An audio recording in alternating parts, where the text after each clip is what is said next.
unceded Indigenous lands, specifically of 𝘍𝘢𝘵 Montreal. And it has been traditionally a gathering place for many First Nations and many Indigenous communities for a very, very long time. And we are indeed very grateful to be able to work and live here and tell our stories as well. I personally have taken it upon myself to understand a little bit more about our relationship with our Indigenous fellow citizens.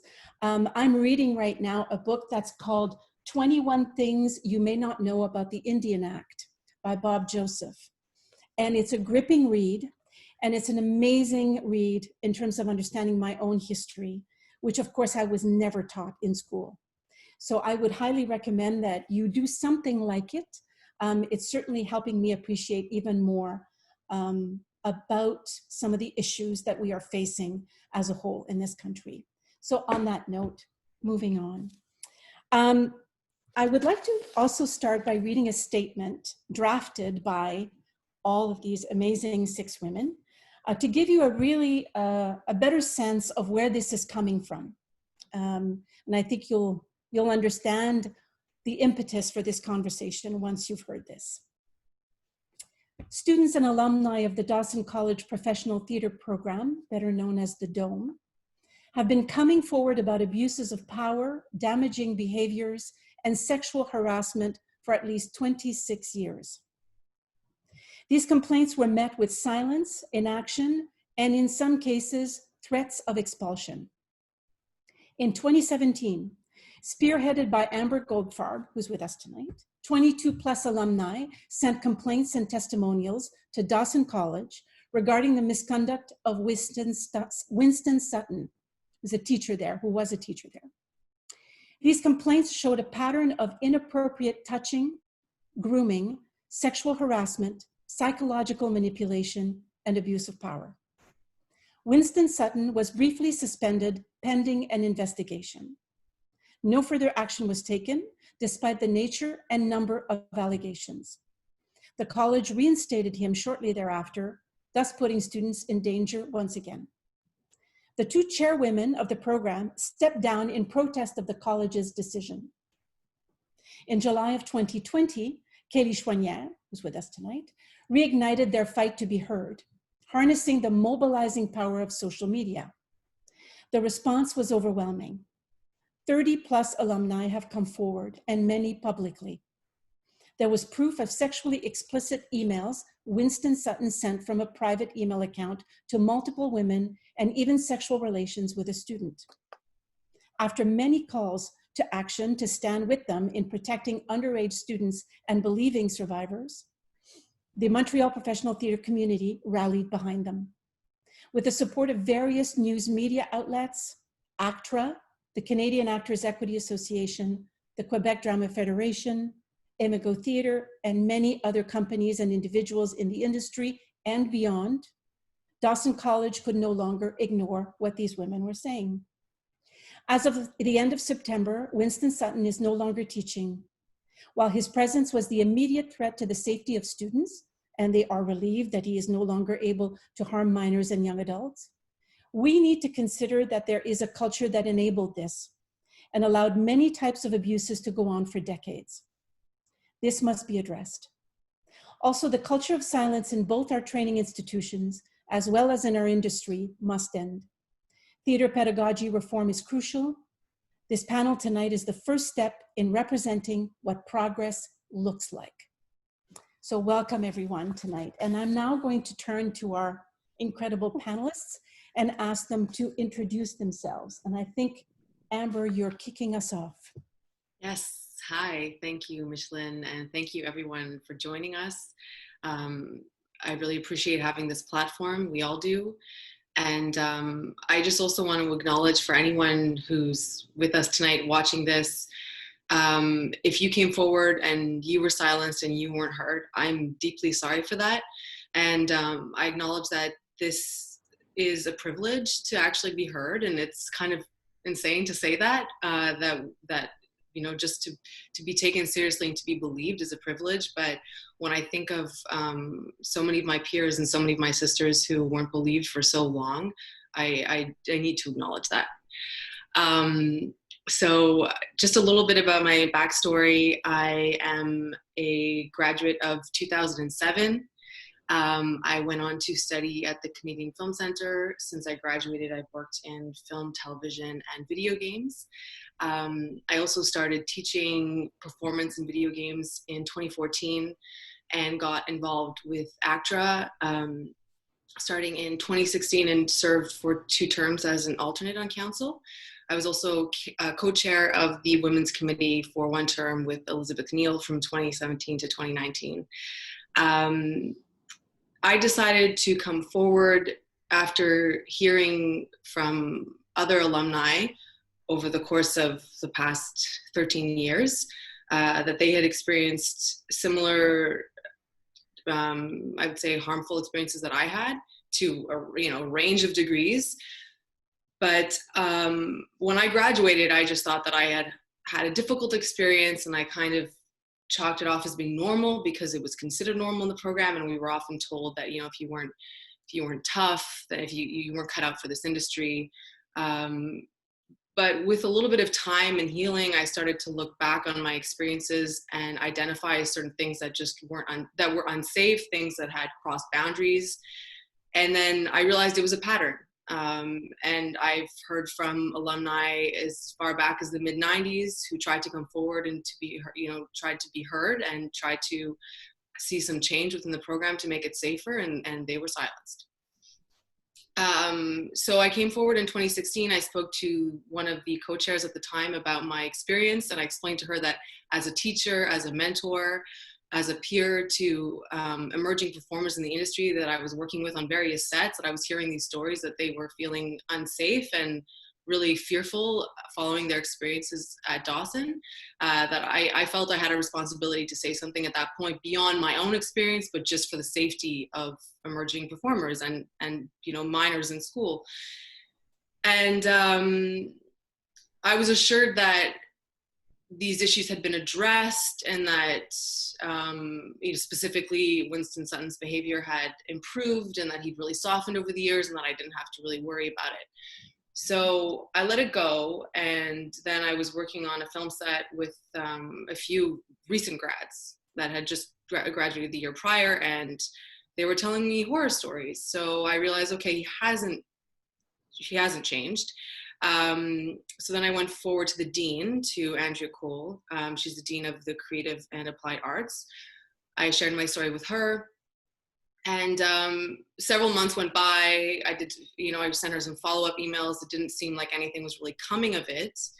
And then with Me Too, I felt the need to have a call to action to the community to see if there were others out there suffering in silence. So I posted my story on Facebook with that call to action, and Andrea had told me when I met with her, if there's anyone else who wants to come forward, please give them my contact info. So I did that. And following that, as you mentioned from our statement, dozens of students came forward, dozens of students wrote to me privately, many that didn't feel comfortable going forward, but wanted to say, thank you for validating my experience, because I thought I was alone.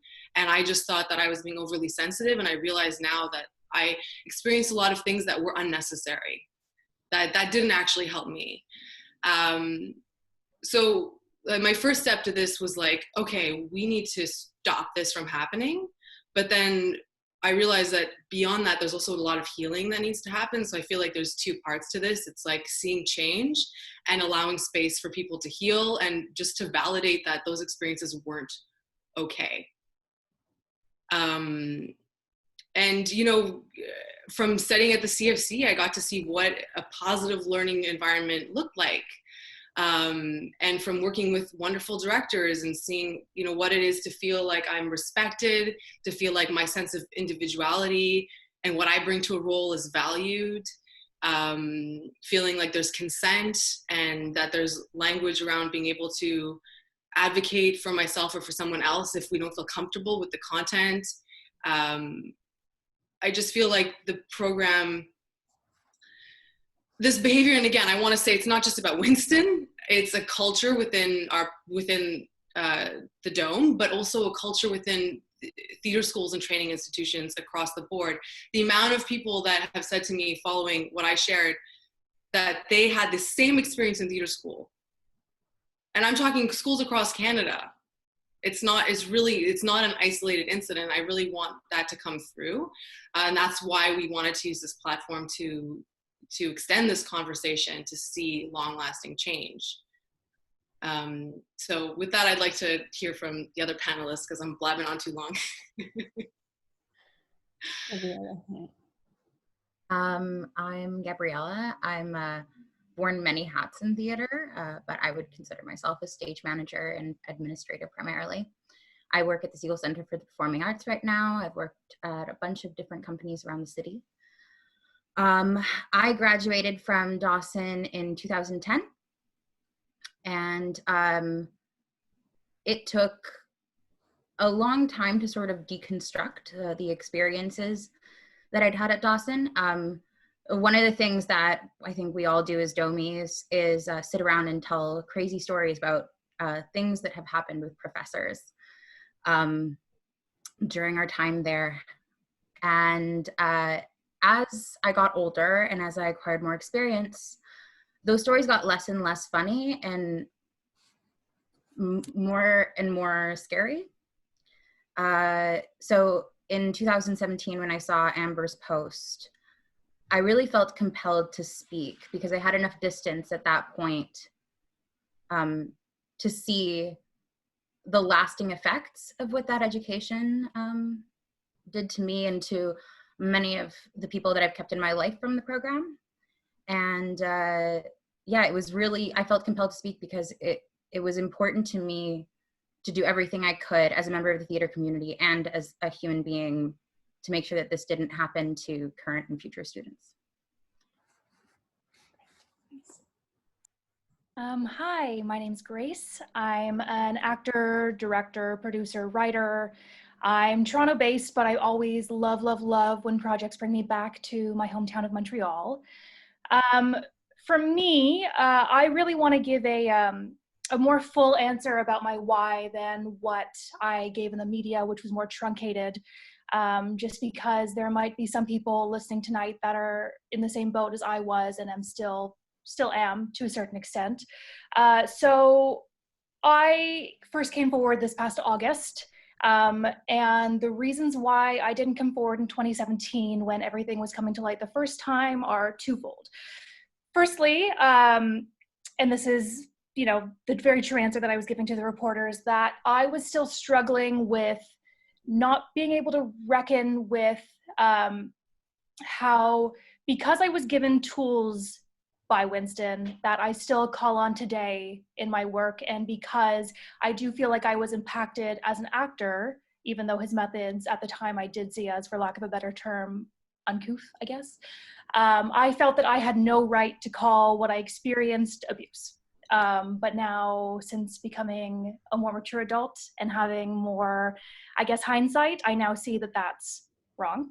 And secondly, and this wasn't really detailed in anything that was public in September, but was sort of alluded to in some of our posts. At Dawson, towards the end of my third year, I experienced a second grooming by a different faculty member. And in 2017, I knew that I would not be able to speak about one teacher without coming out about the other one. And I was not in a place in my life at the time where I was ready to start to unpack that.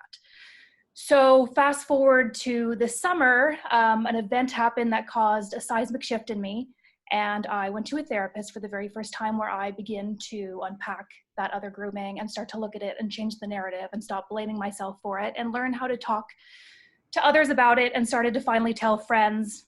Gabby and Shannon were the first ones about what I experienced, because up until this summer, I had never told a soul about it. At the same time, Kayleigh posted a video where she was essentially not letting Dawson get away with reinstating Winston and was not dropping the issue and wanted to continue the fight. I reached out to her. I let her know that I was ready to talk about my experience, and because the faculty member who I experienced the other grooming with was not at present teaching at Dawson, I wanted to use what I had experienced with Winston as a way to create change in the program, and the rest is history. Yeah, thank you. Hello, my name is Mara. I graduated in 2012. I'm an actor. I work in voice. I did theater, television. Now I'm actually back in school, and something that I really, really enjoy doing is I'm in creative writing at Concordia University. And actually going back to school made me realize how unhealthy the past learning environment was. So the reason why I came forward, and this is actually the answer I gave to the Dean of Creative Arts at Dawson, is that it was really sad to see that bullying wasn't enough to make change. It was really sad to see that emotional abuse wasn't enough. It's sad that we had to use proof of grooming and inappropriate sexual language in order to finally be taken seriously. And it sucks not only for people who have to come forward and relive that experience, but it sucks for all those wonderful ladies who were not taken seriously back in 2017. I came forward literally right after Grace. I think the best way to say it is that I wasn't ready in 2017. There was a lot of understanding that I had to do first to be able to put words into sentences. 3 years ago, when other women came forward, I couldn't look at those emails that were sent to me from that private email because it either made me feel really dumb or it made me cry. I had a chat with Kayleigh one night over Zoom during the first lockdown where we were chatting about a play that I was writing. And then we just somehow got into conversation about our experience at Dawson. And it was the first time I freely spoke about the whole situation. And I was kind of like, oh, okay, I'm healing because I'm able to talk about it. And then I was like, oh, okay, well, he's probably doing this to other people. And it kind of like quickly hit me. I'm like, if I continue to stay quiet, I'm so going to regret this. And if this can somehow, and I don't know why, I was nervous to come forward because of what I saw happen. But if I don't at least try, then I'm really going to regret that. So yeah, I'm going to pass it on to Shannon. Hey everyone, I'm Shannon. I'm also in Toronto right now. So I'm still pursuing acting, but I'm also focusing on producing and I'm directing right now, which is really kind of fun. I focus on film and TV, and I came forward in 2017 and again in 2020. I graduated in 2010, the same year as Gabriela, and I guess what sparked me to come forward was seeing Amber's post. I think Gabby even called me and was like, you have to go and read this. But the biggest thing that made me wake up was I moved to Toronto to go to a different school because when I was at Dawson, I knew that things were off. I graduated feeling really scared, and like success was very close-minded, and like my success was to be an actor, even though I always wanted to produce and direct. And I was actually given the professional advice to produce under a different name so that I didn't discredit myself as an actress, because no one takes actresses who produce seriously. This was 10 years ago. A lot has changed, but we need to keep the change going. And throughout the course of going to a different school and seeing how things were different, but a lot of the same behaviors still happening, I kind of ended up gaslighting myself. So whenever my instincts were like, something is wrong, I would be like either too tired or I would just make excuses for myself. And then Me Too happened. And Me Too happened on my birthday. So my Facebook feed was simultaneously women speaking so bravely about experiences that I had either witnessed, been a part of, or been around or knew about, and abusers wishing me a happy birthday. And I was like, I can either choose to continue to gaslight myself that this is me making it up, or I can enough is enough, you know? So I spoke up in 2017 with these beautiful notions of just like tweaking and changing and softly massaging things to being better, and quickly learned that that is not how anything changes, because if these issues could be very politely massaged, then they wouldn't be issues. And so that's kind of that's kind of why I came forward then. And then from 2017 to 2020, I continued to learn this vocabulary of naming things. And, you know, I'm not being overly sensitive. You are encroaching on my boundaries. And then 2020 happened publicly, and that's that. So I'm gonna pass it over to Kayleigh. Hi, I am Kayleigh Choiniere. I am an actor and a costume designer, something that I have been very weary of saying publicly that I do both because of Dawson. I also sit on the ACTRA Women's Committee and the LGBTQ2S+ Committee and the QDF Advocacy Committee. And so I guess why I came forward again in 2020, because I did come forward in 2017 and went through the whole bureaucratic process with Amber.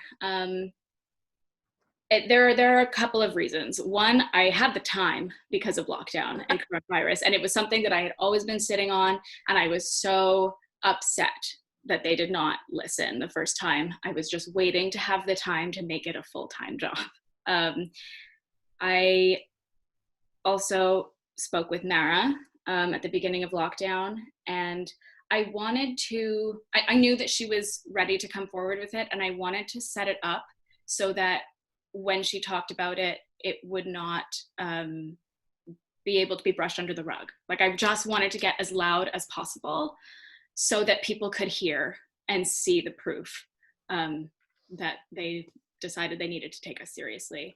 That, and it was also riding another wave of Me Too in Quebec in different industries. And it really just kind of, all of the timing came together in this, I guess, perfect storm. And I also felt like I had more authority to speak on it now, sitting on all of these different committees and panels, and like, maybe I would be able to be taken more seriously this time. That, and just being freaking angry. I was just so over it. I just wanted to get loud and burn it down, like I've been saying this whole time. So that's what we're here to do, to burn it down and to build it back up. Go back to you, Micheline. Right. Do you want to address, Kayleigh, a little bit about who you are as a group, in terms of what you represent? Absolutely. We do recognize and want to acknowledge that we are a very homogenous group of performers here. We are cis, white, able-bodied women. We come with a lot of privilege. We have a lot of access in our industry, and we want to use that because we feel it's a responsibility to advocate and use this platform for everyone. We can only speak very specifically to our own experiences, but it just needs to change. We need to stop being the face of theater and who gets to tell stories. So progress moving forward is not just looking like us. Right. Thanks very much. Fantastic. Thank you so much for sharing that. So now we're going to get on to the conversation that you're here to witness tonight. And so we have 3 topics of conversation. Well, we want to say, first of all, that when we talk about community tonight, we are very much focused on the community in the training institution, and obviously, most specifically, Dawson College. Although it's really, the parallels between that and the professional community are very, very strong. And so it's good for us, whether we are part of a training institution or the professional community, or both in some cases, to keep that in mind, that everything applies, everything talks to each other. So we will address 3 main topics, and then we'll have a little bit of a wrap up, and then there is one particular question we would like to address tonight. However, we invite you to write your questions in the chat all throughout the evening, and then we will find time to address those, most specifically on the Imago website, and so that we can continue the conversation. I just wanted to remind everybody, because this is part of a much bigger endeavor. This is the beginning. Tonight is the beginning. It is not a conclusion in any way, shape, or form. It is actually the exact opposite. And so that's why we encourage you to listen and to reflect on this as we discuss, to pose your questions, even observations, thoughts, anything you may have that would benefit the ongoing pressure that we have put upon ourselves and we are putting on institutions and the entire community to be better. So, okay, here we go. First topic of conversation, a nurturing educational environment. So I think we all agree that all students should have a nurturing learning environment, especially when you're, I say especially, every student ever, but I guess I have to say, especially if you're going to be an artist, if you're trained as an artist, because you, the self, all of you, body, soul, emotions, is the very tool that you need. And it's the very tool that is being trained and honed and perfected. And so I'd like to turn it over to Amber to kick us off on that conversation. And then I'll, guys, just leap in as you see fit.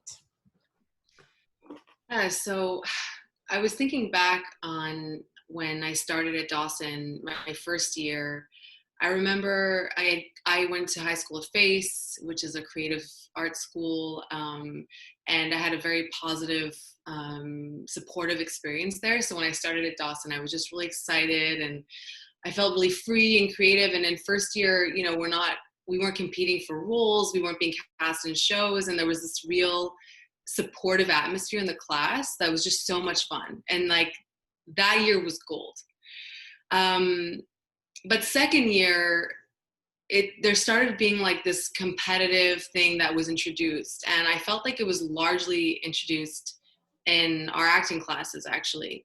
I felt like our classmates originally were intuitively supportive of each other and wanted to like collaborate together. But then there were certain behaviors in class that started to turn us into just, you know, started getting us to compare to each other and compete with each other. And one of the things was something that Winston specifically would do, would rule out and decide, you know, who is going to succeed and who is going to fail in the program and as actors, you know, sweeping statements about your talent, your abilities. And I remember feeling really uncomfortable because he would just be like, oh yeah, like you've got what it takes, you're going to make it, and you not so much. And just like in front of the whole class. So people would often leave class crying. And then, you know, those who were complimented would have like a little ego boost, but it was uncomfortable because it was at the expense of someone else often. So that was the first kind of red flag for me. And then, you know, in contrast to that, going out into the world and working professionally, I realized that comparing and competing with my classmates would have been the death of me in this industry. Like, I maintained that mentality for a few years when I started out, and, you know, seeing my friends as competition and everything, it was just toxic. And the moment I realized that, and I fortunately had friends that were super supportive, and I realized that, wait a minute, I can lean on them and they can lean on me and we can champion each other. And the only reason I've been in this industry for 13 years and have been happy and healthy and have, you know, a sound mind is because I was able to completely switch my perspective. And it also really encouraged this kind of fixed mindset versus a growth mindset in the work. I felt like those sweeping statements it informed the way the rest of the program would go for people. They were told that they were going to succeed, they would have a lot more confidence, but at the same time, they'd be so focused, like I'll speak for myself, I was so focused on maintaining face that I couldn't make mistakes. Like I felt like I needed to be perfect. I felt like I couldn't pinpoint what my weaknesses are and my areas of growth were, because I was one of the ones that was going to make it. And therefore exposing myself, exposing my vulnerability could mean that they could switch and say, you know what, actually Amber's not going to make it. And likewise, the ones that were pigeonholed as not being talented, not being skilled, I feel like their growth was stunted, because those kinds of limiting beliefs stay with you and they can stay with you for years after. I've had people confide in me that, you know what, like, I graduated 15 years ago, but I still, those words that were said to me by such and such professor have haunted me. So I feel like there really needs to be the faculty within training institutions needs to reflect on how they communicate. And I think that the best educators see someone's potential as being unknown and unknowable. The best professors can see that by believing in someone and fostering their strengths, you can help them grow, and you have no idea what might come of that. And you value their effort and you value the hard work they put in, versus just like, oh, letting people get away with just being talented. Of course, like, you know, if you're a natural, you're going to do well in certain classes and certain things will be easier for you. But I've seen actors who were struggling in first year, but they worked their butts off and have gone on to have fantastic careers. I know for a fact, and I've seen it, this might sound anecdotal, but at the same time, the psychology of success backs this up. There's stats that back this up, is that when someone is in a growth mindset and they're not instilled with all these limiting beliefs, they can achieve whatever they want, right? So that was a really big thing. And I also realized going out into the professional world that I felt super unsafe at Dawson. I felt unsafe largely again because of Winston, but there was this thing of like boundaries not being respected. So I didn't know what I was going to get. I didn't know if I was going to go out, do a great performance and be encouraged, or if he was going to tell me that I would, Grace, I'll take note of you. Or if I was going to be told, you know, actually, I don't think you can ever do that again, which is literally what he told me after a wonderful dress rehearsal before opening night when I was the lead in the show. I don't think you can do that again. So it was like these put downs and trying to break you, right? And a lot of comparing, you know, like my castmate in the that very same show, we were double cast in the same role. And the most common note she got was, just do what Amber's doing, just copy her. What you're doing is shit. And I'm looking and I'm like, she is a very talented, strong performer. And she and I might not play the role the same way. Telling us to act the same way is discrediting all of her natural instincts, all of her creativity, her understanding of her own instrument. And this comparing was actually used as a teaching technique in class. Like, we have the same scenes and someone's scene would be better and he would say, just do what they're doing. And so it's like, how do you learn to trust your instrument? How do you learn to, you know, be an independent, creative person when you're being told that your natural abilities are not enough? When you're not being taught how to connect to your character, how to find it for yourself, and that your individuality is what is going to get you work going forward. The more I realized to get out of my head and stop playing an idea of what was good and just, you know, bring myself and bring my own kind of flavor, my own personality to my work, that was when I started really taking off as an actor and seeing success. The other thing is, you know, not knowing what you're going to get, going back to what I was saying before. When you don't feel safe in the environment, you can't take real risks in your work, right? And that this is something that I've learned about in the intimacy training is, you know, the safer you feel in your environment, the more risks you can take in your work. You know what the boundaries are. You know that if you assert, like, I'm not comfortable with this, that you will be respected for that. And no one's going to say, no, you're not allowed to have an opinion about that. You're not allowed to have a boundary with that. You have to do what I want because I'm the director and this is my vision. So we're going to see your nipples behind that screen, which was something that had happened in one of our shows. My castmate I was double cast with didn't want to show her nipples. She was told that she absolutely had to. She wanted to keep her bra on behind the screen. It's like things like that, where it's like, why can't you just have a personal boundary that is respected?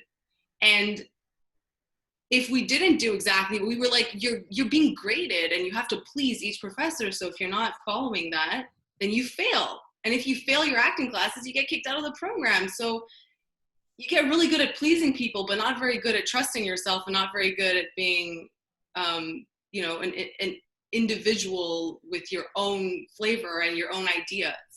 You become an excellent people pleaser.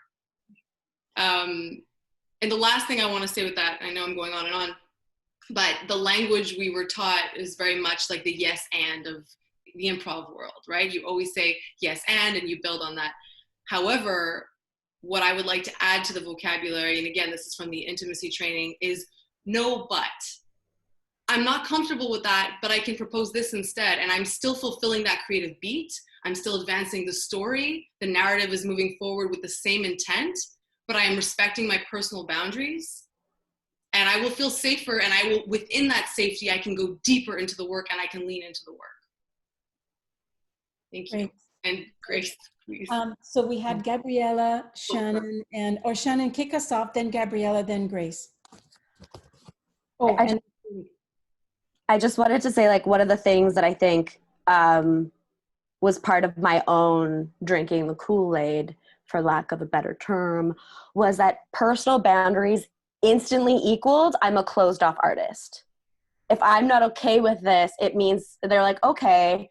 Like, I remember the nudity conversation happened very early on. And it was like, it's okay for you to not be comfortable with nudity, but you will lose work. It was like, there was no differentiation about it. And that is a very loaded statement. Regardless of if it's true or not, I don't care. That is a loaded statement to give to a student. There was also this mentality that your career starts as soon as you enter the program, and that doesn't give you room to grow as an artist. And it really chips away at your confidence. And a teacher that I had later on said that when you're an acting teacher, you plant seeds that you might never see the fruit of. And I thought that was such a beautiful statement of, like, a lot of acting teachers break you down to build you back up so they can see the results in front of their face because they've changed you. When really what they're doing is they might never see the fruit of this seed. And that's what it's supposed to be. And it wasn't a nurturing environment. And I think it ripple effect. And I'm gonna just pass it off to Grace or Gabby or anyone. Gabriela.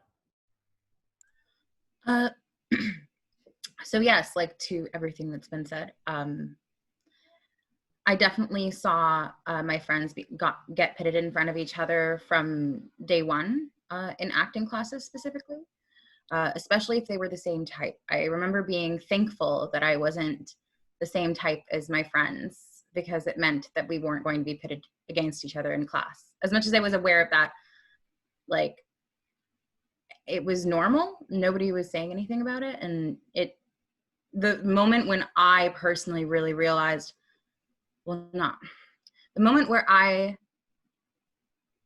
had a hint that this was unhealthy were my first closed door interviews. This was at, I think, the midterm of first year. I'm pretty sure it was the midterm of first year, or the end of, the end of the first semester. I was pulled into several rooms and asked all kinds of questions about my body. I was asked if I hated my body by one of the profs after he had videotaped my final, and then he paused at certain moments to show the fat under my arms and to point at it. In an interview right after that, I was pulled in by one of the founders of the program, and he asked me a question that he asked me, I think, 4 more times throughout the years, always in closed door interviews, was whether I had a thyroid problem. The thing that's the most disturbing in hindsight about all of these moments, especially the closed door interview where the teacher was pointing at things that I might not like about my body, is the fact that it really didn't feel constructive. It felt like he was trying to elicit some sort of response. And I think that is the sort of manipulation that I sort of learned to live with as early as first year, and normalized a lot worse things that happened afterwards. Thanks, Gabriela. Grace. Yeah, so I echo everything that's already been said. There are 2 points that I want to touch on very briefly. The first of which is, body image. I feel like fat shaming was so much a part of the culture at Dawson at the time that I remember, towards the end of 3rd year, I certainly learned how to restrict calories and lost a lot of weight in a short amount of time.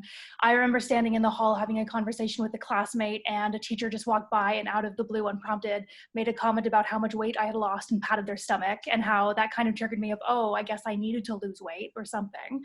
And even like in the first couple years out of Dawson, it was so deeply ingrained in me that whenever I would get a breakdown, and the first couple words for the character I was auditioning for was attractive or fit or something like that, that I would have to spend a good hour and a half talking myself down off of a ledge, trying to convince myself that I would not embarrass myself by walking in the room for this part before I could even start to look at the material and figure out how to play the scene.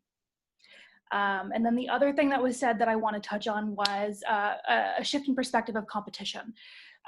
Competition was so prized at the Dome that I remember that as soon as your competition was identified, if they posed a threat to you, that it was encouraged that you would do whatever you could to top them, to come out on top of them. To the point where, like, you know, when I graduated, I was so fixated on what certain auditions certain actresses were getting or certain parts that they were getting that I wasn't, that like I was really, really headed towards a burnout.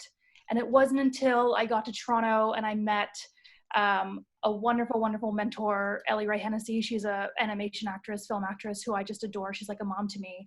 And she really promotes the idea of there's enough seats at the table for everybody. And that idea was so mind-blowing to me that it took me a long time to really shift my perspective. And the other thing is that we're all on a team. We're all playing on the field. If one of us scores, we all score. If one person gets a part, it doesn't mean that there are fewer parts for you. And so it really, really shifted my idea that I left Dawson with of the industry being a place of scarcity. And it really shifted it into a place of abundance. And the other thing, like, Kayleigh, I really hope you don't mind, but when we got to Dawson, we were in the same class. Kayleigh and I were both very ambitious. We were both very hungry to learn and to be successful in the industry that we were studying for. We were immediately pit against each other. And I remember it caused such, I don't know, a space between us that a possible friendship, in my eyes, was impossible.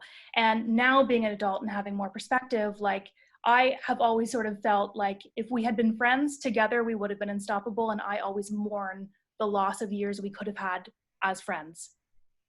And I'll shift it over to Kayleigh. 1000%. Grace and I had a really wonderful conversation, a really beautiful healing conversation right before she went public. And I think it just beyond the two of us, I think for so many of us, this has been a really healing experience, just in the way that we've been able to create a sisterhood and a community of people that we really were told that we could not have relationships with. And look at what we're able to do together. This is why they didn't want us to be close. And this is why they didn't want us to work together. And so I'm grateful that we're able to do it now, but it is such a shame that we've lost this decade plus. I want to speak to closed door interviews and then to body image. The thing for me that really was my first big red flag that something was wrong was in my closed door interview, was like hand on the leg to keep me in place, to make me feel destabilized. And then I was told, as this like bright-eyed, bushy-tailed little performer, same as Amber, coming out of face, like being like, I've performed, I love this, I know what I'm doing, being told that I was like closed and arrogant and damaged, and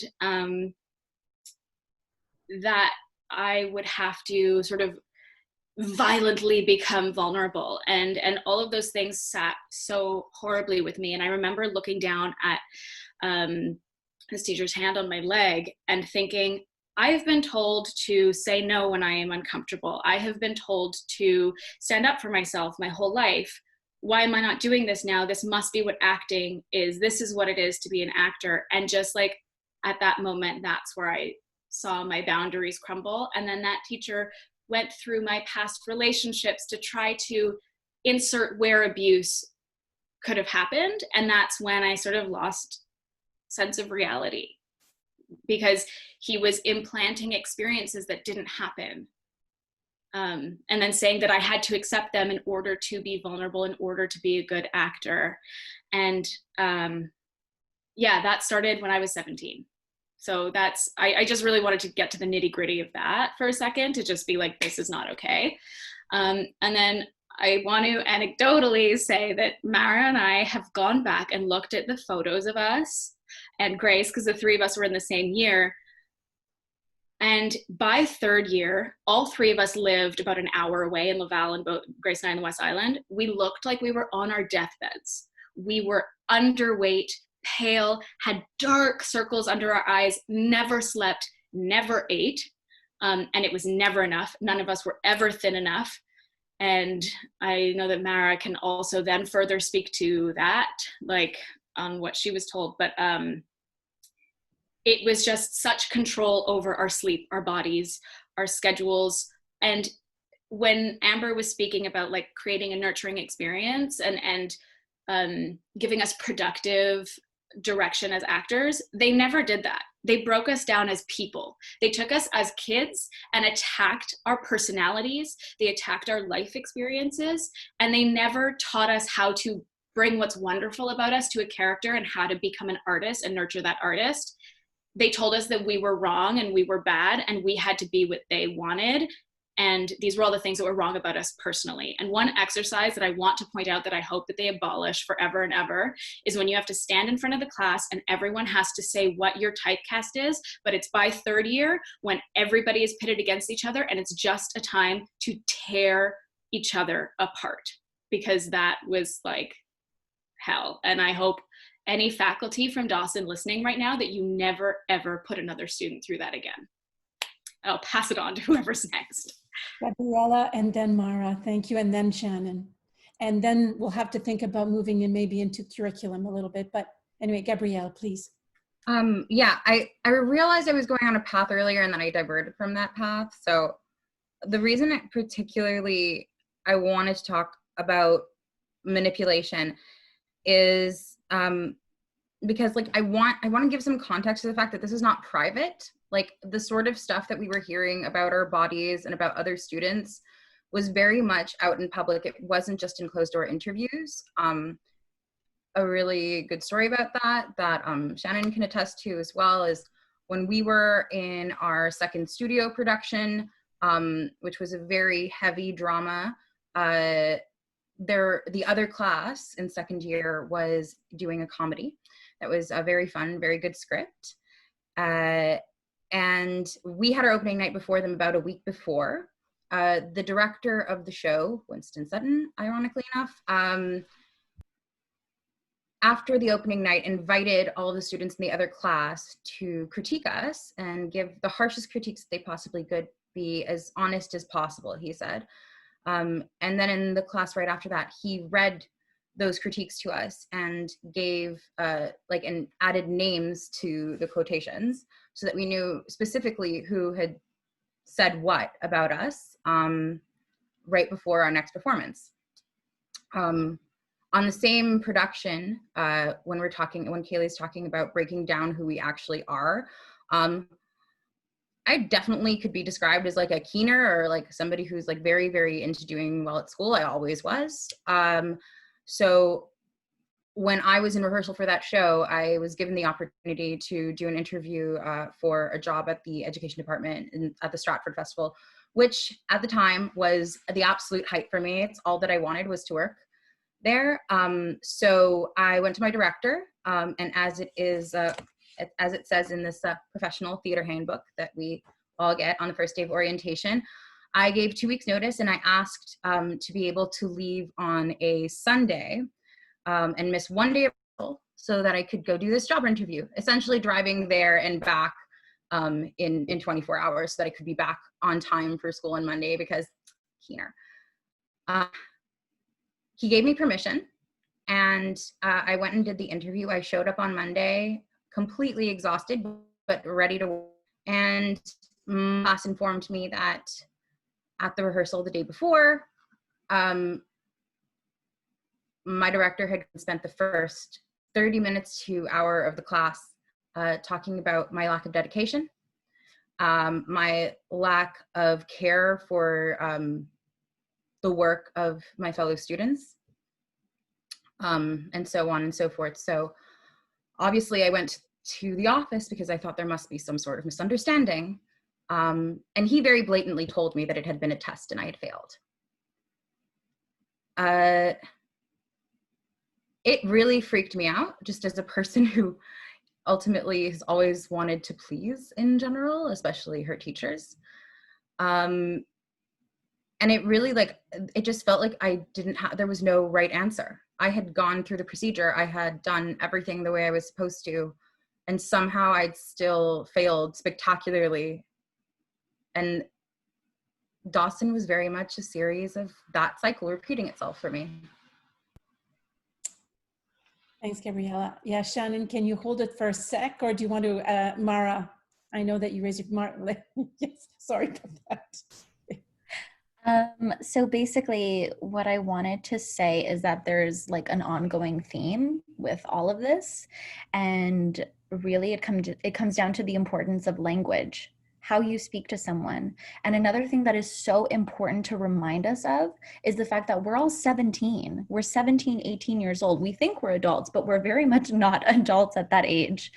It kind of just like they're taking advantage of their position by using the wrong language to address us in. Like, for example, all the excuses that come with that language, like, oh, you know what, we can speak to you this way because it's just the expressive nature of artists. Or it's also very much like, well, we need to get you ready for like how tough this industry is. We have to eliminate those excuses because that's not teaching us at all. And then after, to touch on what Kayleigh said about weight and appearance, again, language, like I remember once I had to wear short shorts in a midterm, and I didn't feel comfortable because I didn't like my legs because of how much focus was put on our bodies. I was very hard on myself. And then after a teacher had told me, oh, it's so interesting that you were so self-conscious about your legs, but then you went to go get ice cream with your two friends the next day, which is something you don't do. Another thing that Kayleigh, I think this is what you were hinting at, Kayleigh, is when I was sat down and I was told, you know what, you are very talented, but you don't look like Kayleigh and Grace, so you're gonna have a hard time in this industry. Again, language, it's so important. And then I want to touch on what Kayleigh mentioned about like open door policy. If you feel like the door needs to be closed, there may be something wrong. If you feel like what is being said in that room could worry a friend, there may be something wrong. If you feel like anything in that room that is said is suspicious, there may be something wrong. Privacy is important. Yes, I do think it's important, but if that sense of privacy means chatting in a closed office for 3+ hours, who are you protecting? Okay, Shannon, Shannon, and then Amber. I just want to, my exact acting note for 2 years was, I see that you are friends with insert name. One day it will come to your career or your friendship, and I hope that you choose wisely. Now, I wish upon wishes that I had listened to the little leather jacket wearing snarky little girl in me and gone, no, that friend and I are going to work together. But it was whenever you divulged a secret, it somehow came back to bite you in the ass. Like, I told my teachers I was dyslexic, and on purpose in front of my class, a teacher used that to belittle me.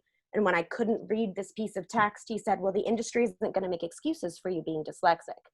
Now, I'm bringing this up to mention curriculum and to kind of, hopefully with everyone, segue into that, because it's not that we didn't go and complain. We went to the chair. We went to the chair of the program, and I would say, why am I being told that because of my cheekbones, I'm never going to be liked and only actresses that are liked work? Why is it okay for me to be so deeply compared to one of my students? Why is it okay for me to be told that because of my figure, I therefore have elicited the role of Blanche, who has, I've elicited the Blanche's rape scene as my class like, why is this the thing? And the chair would therefore make it okay. The vocabulary that we were used. So we were so quickly like, it was just like, this is the way it is. And I would love to read, I'm gonna pull it up if anyone has it available. I'd love to read this beginning statement of Gabby, if you have it, go for it, girl. Because I'd love to read that beginning statement because it just so clearly, like, this is the first piece of paper we're handed as students, and it is not accompanied with anything that is academic, like that is like, if the dean doesn't listen, this is where you go. None of that information was given to us. So here it is. So this is the Code of Ethics. It's on the first page when you open up the book. And I'm just going to read the preamble. If you'd like to see the rest of it. Oh. Can we say that it's called the Bible? Yes. Yes. This was handed to us on the first day of class, and it is nicknamed the Bible. And apparently it's still called the Bible to this day. And apparently this Code of Ethics hasn't changed since 2015, which is when this book is from, which is a little after most of our time. You can find the actual Code of Ethics on our Facebook event if you'd like to see it. We've taken a picture and posted it there, but I'm just going to read the preamble. Part of the great tradition of the theater is a code of ethics which belongs to every worker of the legitimate stage. This code, while unspoken, has been observed throughout the centuries and will continue long after us. It is neither superstition nor doctrine, nor a statute enforced by law. It is an attitude towards craftsmanship, a respect for associates, and a dedication towards the audience. This code outlines a self-discipline which, far from robbing one of individuality, increases personal esteem and dignity through cooperation and common purpose. The result is perfection, which encompasses all that is meant by good theater. The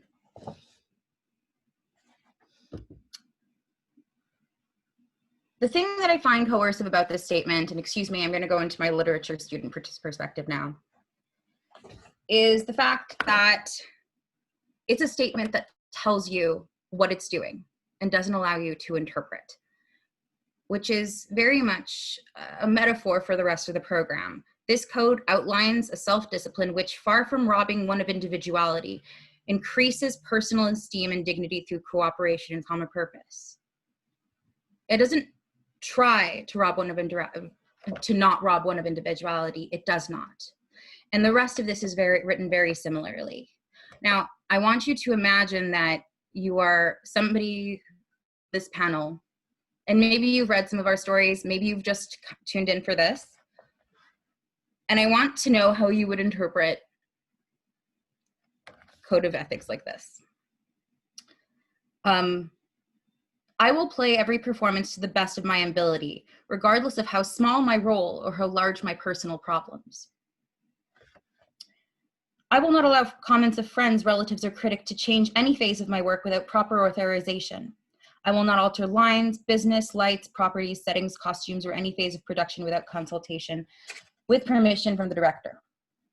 I will accept the director's advice in the spirit in which it is given, for he or she sees the production as a whole, and my role as a portion thereof.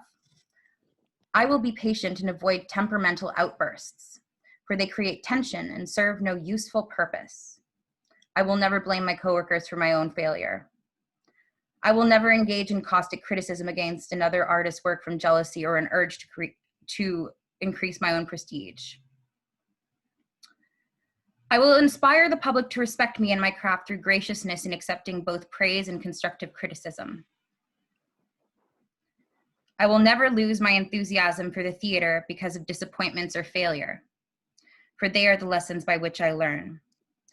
I will direct my efforts in such a manner that when I leave the theater, it will stand as a greater institution for my having labored there.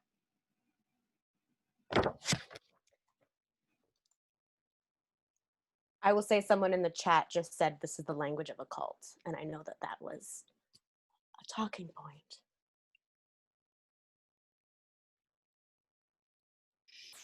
Yeah, I'll hop in on that. It's funny because I don't know if anyone out there has been watching the HBO documentary, The Vow, about the NXIVM cult that had a really big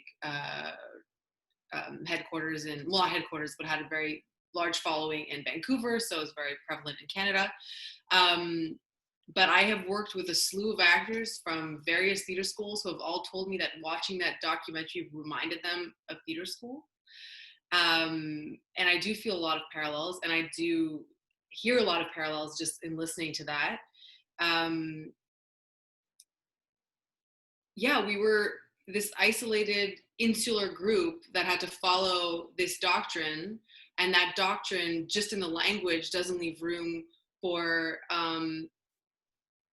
speaking up if something crosses a boundary, as I mentioned earlier, or if someone feels unsafe, if you need to miss a show because of medical reasons, because of a loss of a family member. It was just this idea of like, no matter what, you have to do the show. You could be at death's door, but the show must go on. And I mean, we were working it was like 80-hour weeks. Like I was on 5 hours of sleep the entire time, like bordering on exhaustion. We've got eating disorders that develop from comments on bodies and body weight and various issues. But also they don't give us time to eat. Sorry to cut you off, Amber, but True. Right? That's True. Another reason. True. And it's just like, if you do complain or you do speak up, or if you have an issue with it, then it goes against this code of ethics of the Bible. It's just kind of like, okay, what is this? And there's just like, theater schools are the perfect storm, to steal your phrase from earlier, Kayleigh, for this like guru, like God complex that teachers can have, where it's like, I can build you up and I can break you down and I can make you this incredible actor, or I can tear you to shreds. And then where they're like these vulnerable students that are just like, tell me I can succeed, tell me I can make it. And you're just like following what they say, even if what they're saying is telling you to go against your boundaries and your sense of safety. So yeah, it's a bit of a mess. Kayleigh. Yeah, to hop on the cult talk, there are a lot of similarities in the way that Dawson speaks and teaches, and high control groups that start cults, isolation,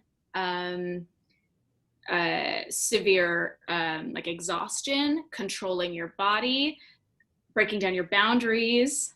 And I don't want to say the funny thing is, but they told us they were going to do this. As Gabby said, in the very beginning statement, they told us that they were basically going to own us. And there's a lot of the Bible that you're also not seeing, how there's a 10% arbitrary mark for professionalism or acting ability that the professors can then hold over your head to fail you out of the program. So this is one of the tactics that they have to control you. And then you're exhausted, you're hungry, your I guess perception of reality is skewed because they've been telling you that you are hard and abused, and then you don't have anywhere else to go because you're isolated as well. You're not telling your family what's happening. You're not telling your friends outside of this program what's happening. Anecdotally, on my part, I had to leave a wedding that my whole family from England came to strike another class's set, because if I didn't do that, I would fail and be kicked out of the program for seeing my family. I know students who have missed funerals, who have not gone to visit sick parents at the hospital during the day. That, when we talk about isolation and these tactics, this is like the extent of the isolation we're talking about, where if you have a grandparent who dies or a parent who dies, there were these, I guess, urban legends in the dome world that were told, like, oh, this actor found out their father died before they had to go on stage. They broke down and then they built themselves up and went and performed. And I remember us being told those and being like, yes, that's what it is to be an actor. But no, that is not what that is. That is horrible.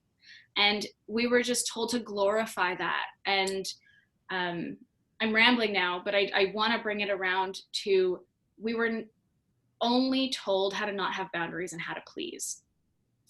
And our curriculum was taught, to bring it back, our curriculum was taught how to please each and every teacher. And yeah, someone else take it away. Well, Gabriela, you had your hand up. Yeah, well, I just wanted to like put some numbers into the mix just so we could really know what we were talking about in terms of a work week. So on top of so regular academic classes lasted from around 8 o'clock in the morning to 3 or 6 in the evening. And then from around 3 or 6 to 10 or 11 p.m., we would be in rehearsal. This also included sometimes, according to the manual, it's only during Tech Week, but I remember at least 2 weekends per production being like this, 9 to 5 or later on weekends. I did the math just for kicks, and we were doing about 70 hours a week during production periods, at the very worst of times, around 86. There was a reason that we all looked sick.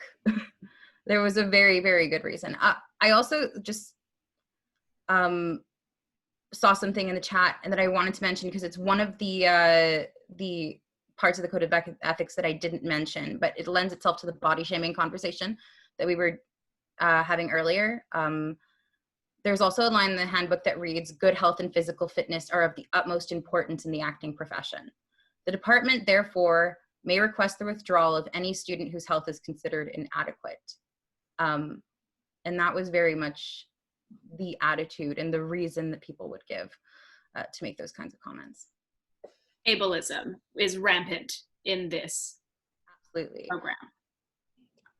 So we've been circling the curriculum, but the second topic we wanted to look at tonight is based on all of this kind of the lacking, or the often lacking kind of supportive atmosphere in the training institution. How is that being reflected or underlined in the curriculum? So we touched on, in our previous conversations, we touched on the choice of plays that are being made, when they are being used in classes, even in first year, the content and how the content is being used. So please, anybody, I know that Gabriela, we've already touched on what you read from the Bible, and that was part of the curriculum. The curriculum conversation. The only thing I would add very quickly, and I think that this is a larger conversation, but I think that the major issue with the curriculum was the lack of structure and cohesion between classes. There was no doubt that certain teachers were pushing a certain technique, and there was absolutely no doubt that if you use that technique in one of the other teachers' classes, you would be in a lot of trouble. Or at the very least, you would get heavily critiqued. What this amounted to was a culture where you were fixated on pleasing the particular professor or director who you were in the class of. But it was not so much because of that about building a toolkit for yourself and developing your own craftsmanship and your own practice as an actor. It became an exercise of pleasing the large ego in the room. Grace?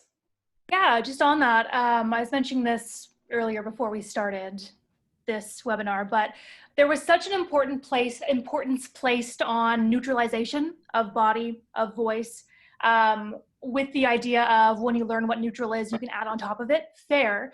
But there was such an importance placed on top of it that it's taken me until now in my career to understand how to bring myself to a role and how to bring my individuality and my own quirks and my own differences to a role. And also, I've, again, only recently started to learn that people actually care about me bringing my personality and me bringing my point of view. I remember listening to an interview of a director who had worked with some major actress, and they had mentioned like that, oh, this person is so great because every line they say has an opinion. And I was like, what does that mean? And it really has taken a couple years out of theater school to understand, again, how to bring myself and my thoughts and my values to a role and not just look to my director and be a blank canvas that's serving them and ask them for the answers. Great. Kayleigh. Yeah, I'm gonna pass it to Mara, and then I'll circle back around just because. Awesome. For time's sake, yeah. I guess it's just like connected to everything that we're chatting about.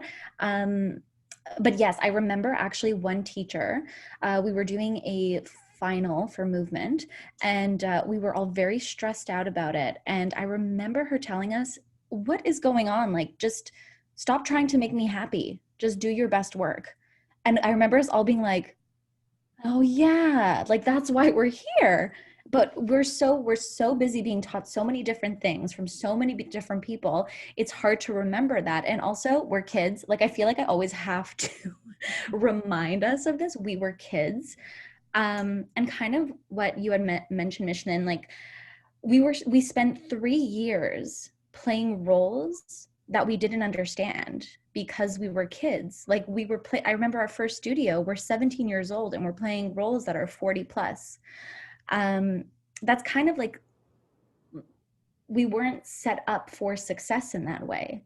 There's so many different, like being back in school. And I know I told you all this before, like being back in school has been so exciting. It's been so energizing because I'm touching on work that I've never experienced before. And I'm touching on work that is so interesting because these roles were kind of like created for, yes, a younger audience, but that everybody can understand.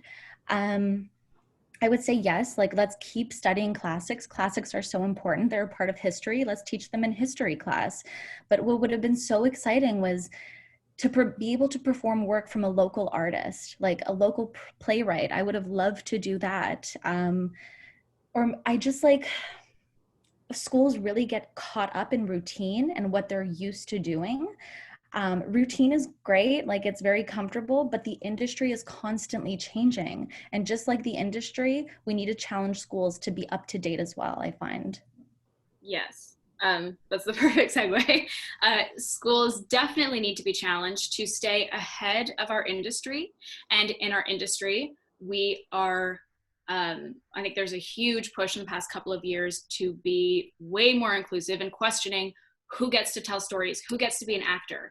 And I mean, when you look at who is on this Zoom, right, who's accepted into theater schools, who's given roles, we need to recognize that unless you are like a cis, straight passing, white, able-bodied man with no accent, who's neurotypical, who's young, then you don't get to tell stories unless you prove yourself. And then we have the canon. Who chose the canon? Who wrote the canon? It is a specific type of man who chose it and wrote it to be played by a specific type of man, the one I just mentioned. And then that's who is accepted primarily into these schools. And then no one else is given a chance based on wherever you fall in the class. And that needs to change. I think we all want to challenge schools when we talk about what does progress look like? What does this change look like?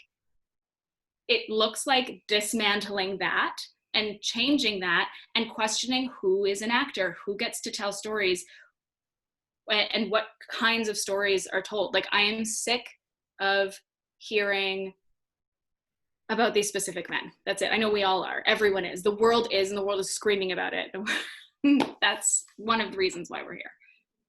Shannon. And to jump off of, you know, there were some teachers that tried to tell us that this wasn't competitive. But as soon as you take a class of 20 that have worked so hard to get to their 3rd year and have been told that, like, this is the moment you've been working for because the agents will show up. And if you get an agent right away, like, you're a head start. The second you take that class of 20 that has 15 women, you give them a play with 2 women in it, it doesn't matter what you said to us because you've clearly stated there is not enough to go around. Yeah. And I remember being upset because the agents didn't come to my cast and having somebody tell me, like, how dare you be upset? This isn't your place to be upset. Well, sure, that, you know, stuff happens, but there was just, I think there's like this lack of understanding of what has to happen for the change. And I sat in rooms because I've been trying to answer this question since I enrolled in my 2nd theater school in 2014. I'm like, why? Why did I sit in 2 theater schools and I was taught the same plays? And I've sat in rooms and heard people say, well, there just aren't the plays. And I'm like, great, go take all of your money and commission work then. Commission work, let's build the community because we can do things. And you know, I think a perfect example is the Cherry Orchard. the Shaw just did a beautiful Canadian rendition called After the Orchard by, the name is obviously escaping me, where they basically told the cherry orchard in a Canadian setting, pair them. Let's look at how these works from 1,000 years ago are relevant today, but also infuse new voices. Because if I'm as able-bodied and filled with as much privilege as I have, and I'm being told you won't work till you're 40 because you have cheekbones, what the hell is anyone else being told? And if we're not listening to those people as well, how can we include them in the conversation and change? And it's just, you know, when we're asked, like, well, what happens next? That's it. Amber. Thank you. Yeah, I definitely feel like the program needs to get in touch with the community and with not just Dawson, but the theater schools need to be talking about this, but getting in touch with local theaters and finding out, like, what's the demand here? Like, what are you needing from actors and not getting? And I think that a few flags that I noticed is, one, we didn't do any Canadian playwrights, as Mara mentioned. We didn't do any material from a diverse author or playwright. It was predominantly white men. We did do one play. My year got to do one play of a female playwright. But so, like, bring in some diversity. And, you know, I never got to play my age. Like, not once in 3 years. I played from 30 to like 70. And I'm talking, like, whether it be scene work or our studio productions or our major productions, we just never got to play our age. And you're going out into the industry. That's great. Sure, I've practiced playing a 50-year-old and I've explored my body. And wonderful. That's a great exercise to do a few times, perhaps. But can you give us a chance to do some material that's like a little more age appropriate so that we can have a sense of, you know, just something to bring that's relevant? And I think that choosing plays that are more like ensemble, that create an ensemble, like this whole competitive thing, this whole, like, we're against each other, double cast, and, you know, being told, like, oh, cast A is the better cast and cast B is the cast that we had to give everyone a role, so we cast them. You know, this whole competitive minded, like, if they could focus on finding shows that are maybe a compilation of shorter plays where more of the class gets to be showcased, given an opportunity to play a role that is perhaps more within their type, with, you know, as I said, age appropriate, that explores a range of ethnicities and cultural backgrounds. Like, let's bring diversity to the program. I also wanted to say that there really needs to be a look at aftercare in the work. Like, yes, we have to be vulnerable as actors and we have to explore our emotions and you have to go to these dark places, but there was no sense of being cared for after that. It's like you could leave the room a mess, crying, completely distraught, having traumas re-triggered, and no one checks in on you. Like, I'd love to see some mental health first aid training. I'd love to see some intimacy training and a look at how can we care for these students and get them to feel safe in this vulnerable work, but then also make sure they're okay and make sure that we're having breakthroughs and not breakdowns. Yes. Yes. Very good. Very good. Grace, did you want to add something? Yes. I actually wanted to pivot a bit in terms of actual course load, specifically when you're in first year and how parts can sometimes be weaponized against you. Gabby, I believe you mentioned the hours that we keep when we're in production, that it can sometimes be upwards of 70 to 80 hours. They have a way of, in first year, hiding how many courses you're actually taking. So I think the max for a full-time stage up student is 6 or 7. I don't remember, but it's actually, as a first year, first semester student at Dawson, you're in 13 courses. And the way that they do that is by, on your schedule, you have movement, and you might have movement 3 times a week. But what it actually translates to is stage movement, stage combat, and dance. And again, my memory is hazy, but I think you get 1 mark for all 3, but all 3 have their own sets of homework and assignments, and it all feeds into the same mark. For me personally, I know that coming from high school as a not strong academic student, but who loved drama, the course load of 𝘕𝘢𝘵 off the bat like that really threw me for a loop, and I failed French my first semester of first year. I think I might have stopped going after 3 weeks in order to give myself more time for other stuff. And I knew that the one place where there was time or space to pick up that course in the program was last semester of third year. And I remember being in the chair's office for our final assessments of first semester, third year, and that's when he goes through your courses with you. Him saying to me that I essentially had to choose graduating on time versus getting a large part in our second major, which would have an effect on agencying me or that sort of thing.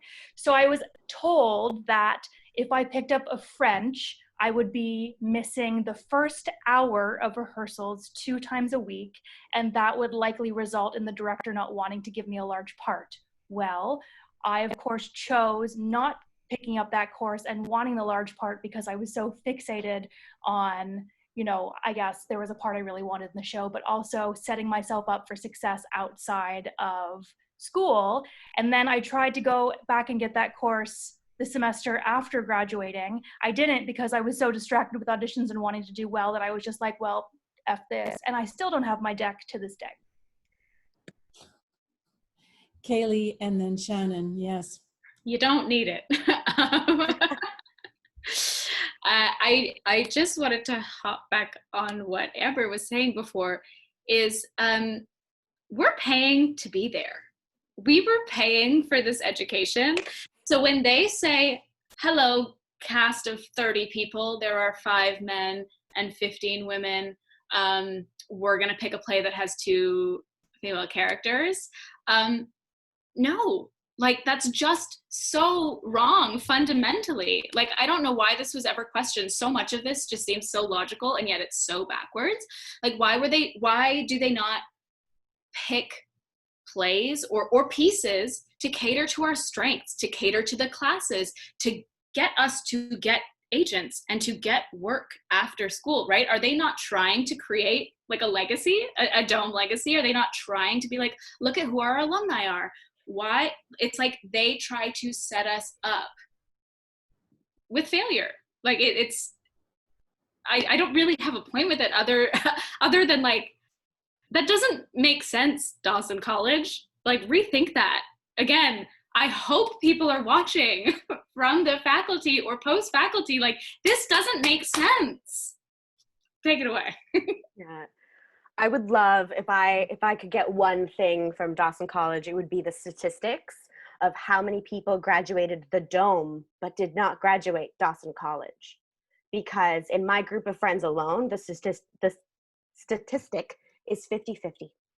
And I think the narrow-minded, I have to be an actor, I have to succeed as an actor is like such a limited view of success that is put on us. You know, when I introduced myself, I kind of word vomited that I was told to produce under a different name so I didn't discredit myself. And whenever I was like, well, I also want to produce, I also want to do these things, it was instantly like, well, why are you here?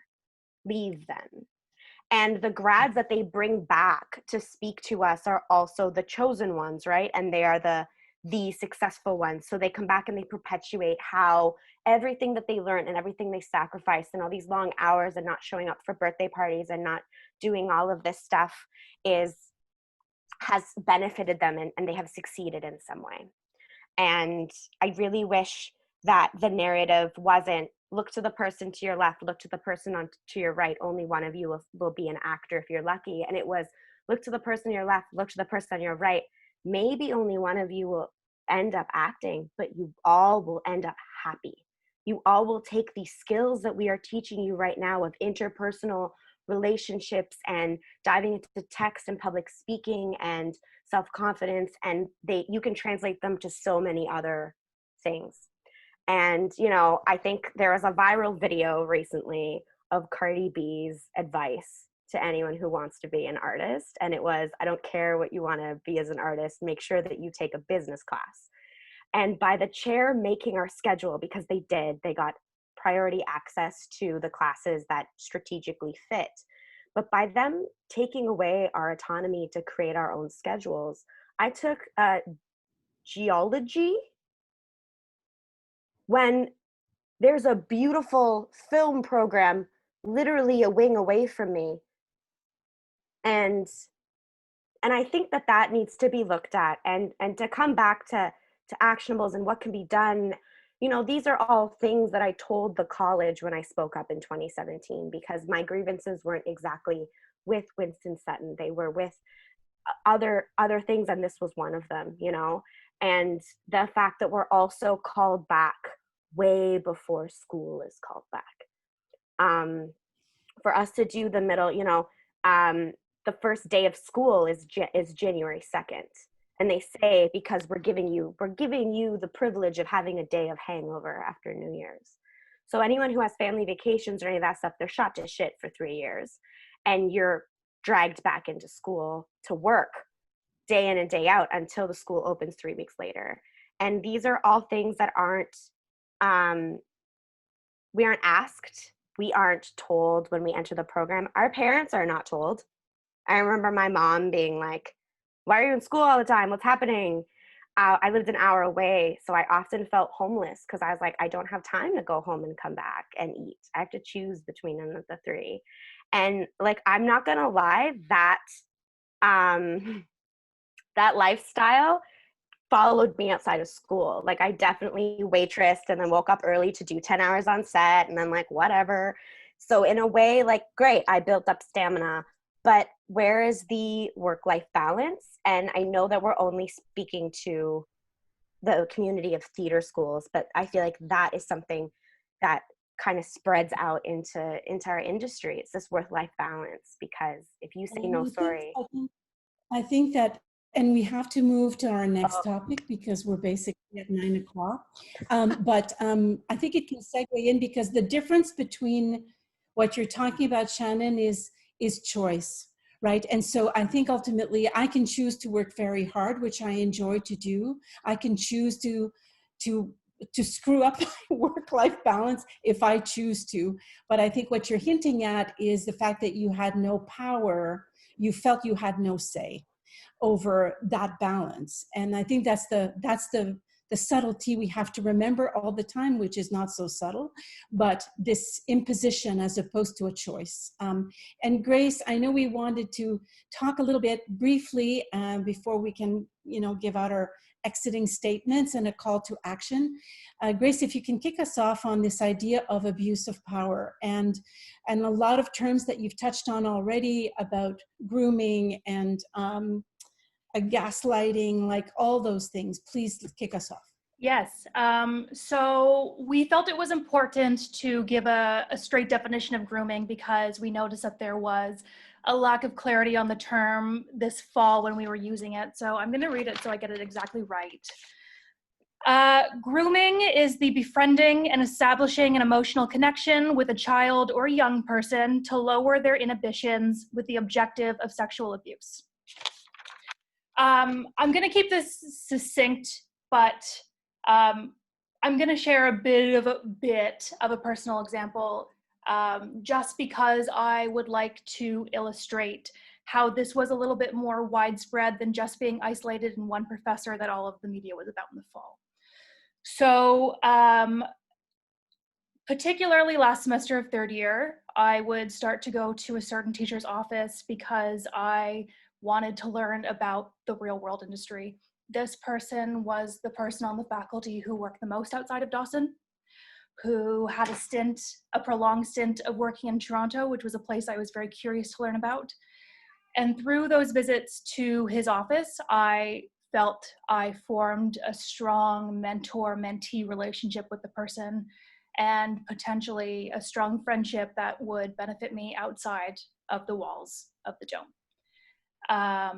And fast forward to a couple weeks before graduating, he invited me to go to an event at Centaur, and he told me that it would be my coming out to the Montreal community. Of course, I went. While we were sitting in Centaur 2 and the lights started to go down, he tried to hold my hand. More lines were crossed. and it progressed, but the point that I'm trying to make is when we're at school, we idolize our teachers so fiercely. And yeah, I'm seeing heads nod, so I'm not afraid to speak for everyone.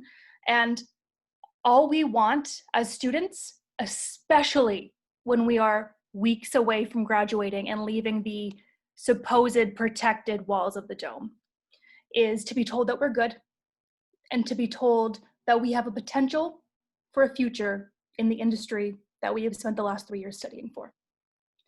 So when it seems like somebody takes an interest in you and has, I guess, belief in you to succeed, you latch onto it. And for me, certainly, or I guess I'll say, the average age of someone graduating from Dawson is 20 to 21. Your brain does not fully form as a human being until you're 25, which means that when you are in your late teens and early 20s, you are still learning how to be a functioning adult. And you are looking towards your parents and your teachers, particularly your teachers that you're seeing 70 to 80 hours a week for 3 years, as an example of how to lead your life. We're losing you. Amber, we can't hear you. Amber, Grace, we can't hear you. Oh, sorry. Okay. Can you hear me now? You're back. Okay.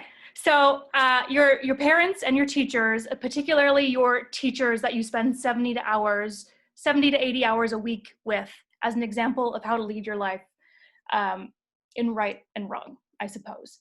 And so I guess how the consequences of abuse of power have affected me currently in my present working life is whenever I'm working with a new director or coach who, you know, let's face it, particularly male, if I'm starting to feel like we're forming a connection as humans and not just as me, an actor performing a service, I have to put up a plexiglass barrier because I'm so afraid that if we form a friendship, that I'm going to be put in another sensitive or vulnerable position.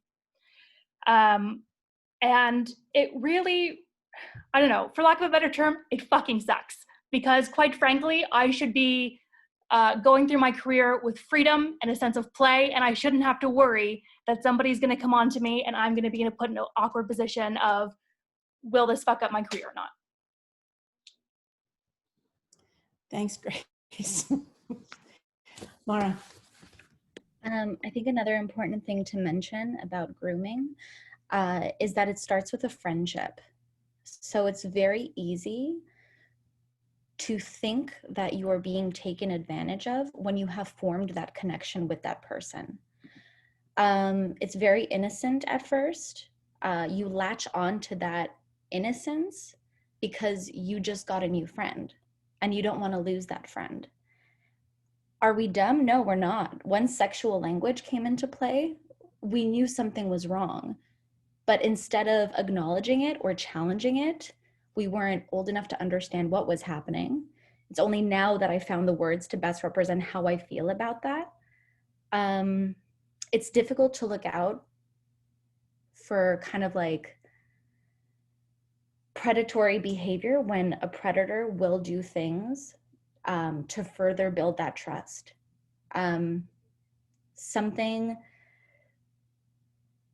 Something that I experienced that now I look back on and I'm like, wow, that's crazy, was the secrecy. I told myself that the secrecy I had with that person was positive and that I had done it out of respect for them. Which is kind of crazy because like subconsciously, I clearly knew something was wrong. I didn't talk to, like Kayleigh, I went to school with Kayleigh for 3 years and I lived with her for a year and she knew nothing about it. Clearly, you know something is wrong, but you don't want to speak to it. So how did it affect me? Kind of like Grace, I will forever keep my guard up. I will always keep my guard up. And this is what Dawson taught me. This is what I left the school with, is that don't trust people. That's what I left Dawson with. Amber, sorry. I just wanted to say that all of this toxicity and all this abuse just took the fun out of the experience. And that might sound like a very simple statement, but the fact is that we all went into theater because we loved it and we were excited about it. And we were robbed of the experience of getting to enjoy that. And not only that, for a lot of us, like the healing process took time and is still happening.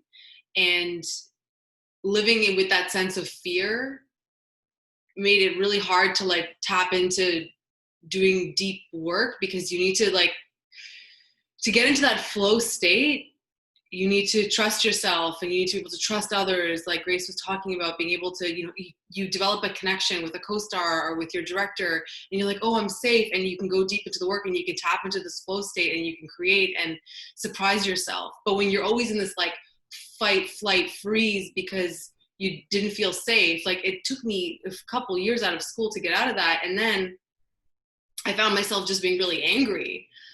And I realized that it's because the boundary had been crossed. So once I wasn't scared anymore, which my fear was telling me I wasn't safe, then my anger was telling me boundaries had been crossed. And the more I would hear about everyone else's boundaries that were crossed, the angrier it was. And I mention this because some of you might be feeling a range of emotions hearing all of this, because we're all at very different places in our journey and our healing.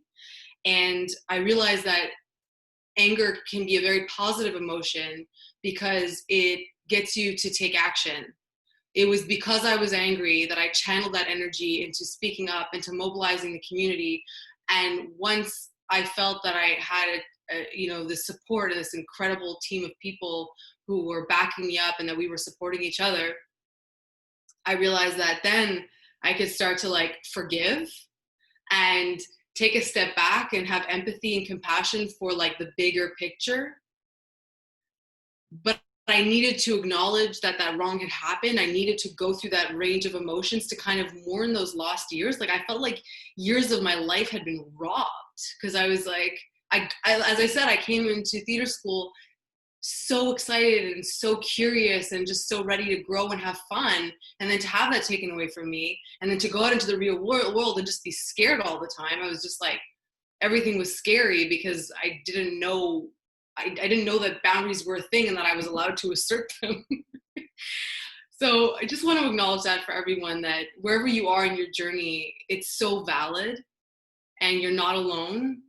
And I stand with you, and you have my love, you have my support, you have my compassion. So yeah, I just wanted to say that. Thank you. Great. So now we have a round for everybody, and then we're going to have to move on to some closing remarks. But Kayleigh, please. You're on mute. Yeah, okay.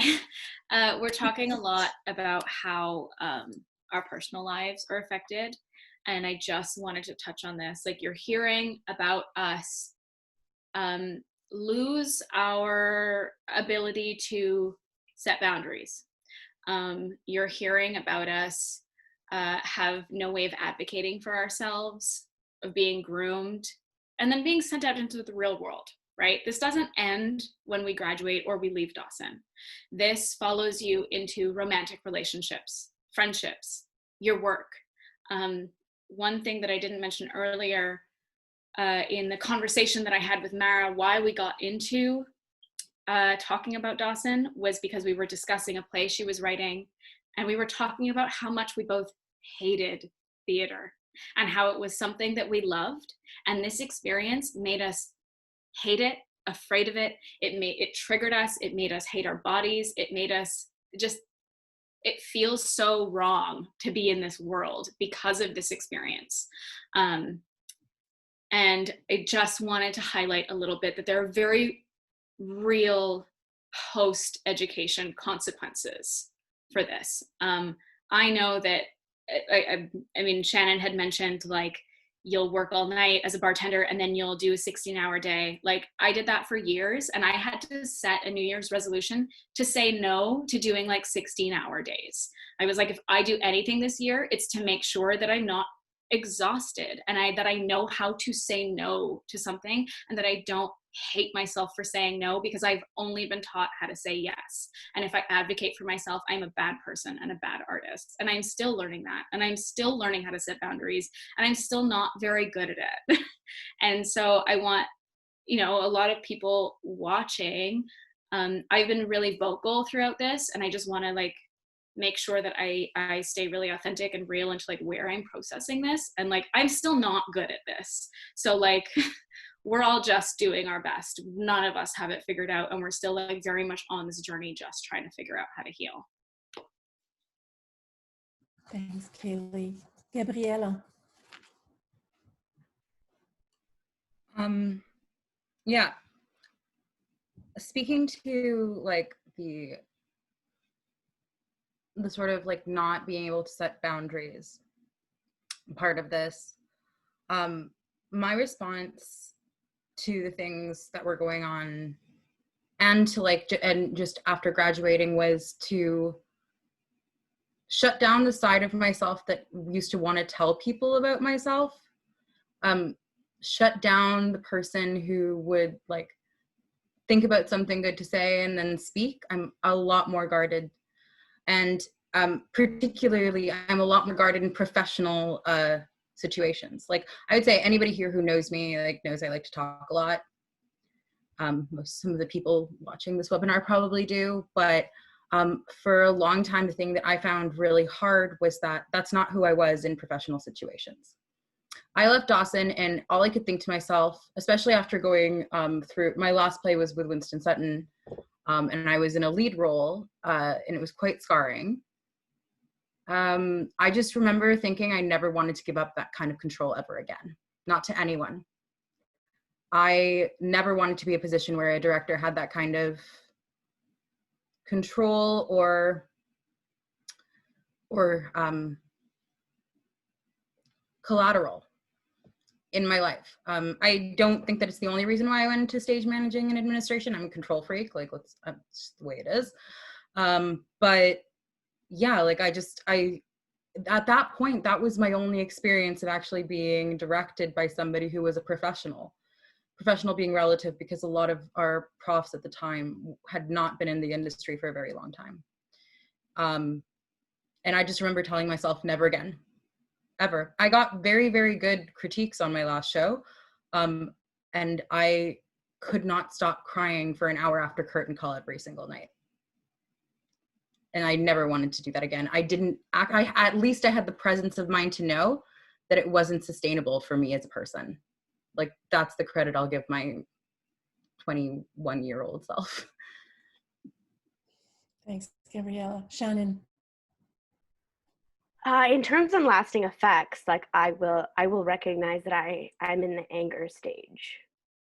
So you know, for what we can do to move forward, and I think we need to eliminate the age connected with the word emerging, because I'm 31. Most programs that are available to me by artistic institutions to repair, like I can repair this stuff personally, but repairing how I feel when I stand on a stage needs the opportunity to be on a stage. And at 31, I've aged out of most of the emerging programs. And the lasting effects is also, you know, when you do go to apply for anything and they're like, tell us about yourself in 800 words or less, which is already a really hard task. I catch myself going to their mandate and trying to tell them what they want to hear instead of who I am. I didn't start directing until this year because I was so hell-bent on being like, I am never going to be this kind of director, so I have to learn to direct. When really what I needed to do was learn to identify that the behavior that I had experienced at the hands of the directors was not directing, and it was wrong. So I'm really thankful that I've learned that. But in terms of my relationship to Canadian theater, especially with the way that I look, and when people meet me, they're like, you should go and be on the main stages. And I'm like, those main stages are riddled with, like, you know, they're not actively anti-racist. They're full of colonialism. There's all these things that are wrong with them. And to participate makes me a culprit because I don't know how to participate in the room while speaking up to what I'm seeing and not being so deathly afraid that I will be blacklisted in an instant. And these are very much lasting effects. And I know one of the things is when I graduated, I went running as fast as I could to a union, because the first 5 sets I was on as an actress, as a young actress who was saying yes to everything, were not the safest of things. So, you know, I took that union credit as soon as I could. and without really realizing what that meant as an emerging artist, which I think is another conversation. But, you know, and I'm so thankful to have this platform and to be able to heal. And I hope everyone finds that within themselves. But there is a moment where you have to start realizing, you know, yes, a lot of people were mean to me when I was in theater school that were teachers. But a lot of the real damage came when I gaslit myself into thinking that this behavior is okay. And that's what I hope changes the most. Thanks, Shannon and Grace. I was just going to add quickly, I actually answered it in chat. Someone asked about the teaching education requirements for a CEGEP teacher. I'm about 99.9% sure it's just a BA or BFA. There's no teacher training or vulnerable sector training required. Thanks, Grace. Okay, good. So we are at 9:18, my God. And so I would love for all of you to just leave us with parting words and some actions, and then we'll have to wrap it up. So whoever would like to kick us off would be great. I'm happy to go. So my action item is kind of like how